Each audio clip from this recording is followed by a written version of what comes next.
காலை வணக்கம். இந்த மராத்தான் 8 ஆண்டுகள் முடித்து இது 9வது ஆண்டாக நடந்து கொண்டிருக்கிறது. இதில் குழந்தைகள் முதல் பெரியவர்கள் வரை அனைவரும் கலந்து கொண்டார்கள். எஸ்பி ஐயா அவர்கள் கலந்து கொண்டது மிக்க மகிழ்ச்சி அடைகிறது.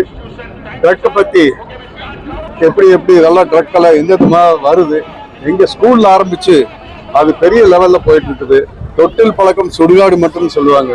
இன்னைக்கு பாத்தீங்கன்னா ஒரு 3-4 வயசு குழந்தைகள் இருந்து பெரியவங்க அத்தனை பேரும் கலந்துட்டாங்க. இது எல்லாருக்கும் ஒரு பெரிய அவேர்னஸ் கிரியேட் ஆன மாதிரி இருக்குது. இதுல கலந்துட்ட அத்தனை பேருக்கும் எனது மனமார்ந்த நன்றிகள், வாழ்த்துக்கள். இவ்வளோ பெரிய ஒரு சக்சஸ்ஃபுல்லான ஒரு மாரத்தான் நிகழ்ச்சி, குறிப்பாக அதோடைய மோட்டோ வந்து டிரைவ் அகெயின்ஸ்ட் ட்ரக், போதைப் பொருளுக்கு எதிரான ஒரு மோட்டோ வச்சு இத்தனை இளைஞர்கள் மற்றும் பப்ளிக்கை கேதர் பண்ணி ஒரு பெரிய சக்சஸ்ஃபுல்லாக ஒரு மாரத்தான் கண்டிப்பாக வந்து கேப்பேரின்னு சொல்லிட்டு வாழ்த்துக்கள் தெரிவிச்சிருக்கோம்.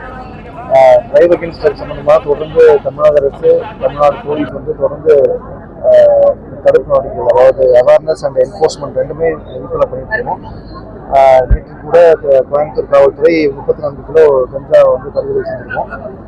இது வரைக்கும் கடந்த 3 ஆண்டுகளில் அதிகமான அளவு கஞ்சா போதைப் பொருளை வந்து பறிமுதல் செஞ்சிருக்கோம் இந்த வருஷம். ஸோ என்ஃபோர்ஸ்மெண்ட் ஒரு பக்கம் நமக்கு நடத்தும் போது, அதே நேரத்தில் கோயம்புத்தூர் நமக்கு தெரியும் அதிகமான கல்லூரிகள் இருக்க ஒரு முக்கியமான மாவட்டம். ஸோ தொடர்ந்து கல்லூரி மாணவர்களே விழிப்புணர்வை வந்து ஏற்படுத்திட்டு இருக்கோம்.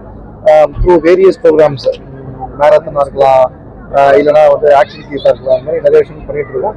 தொடர்ந்து நடைபெறும்.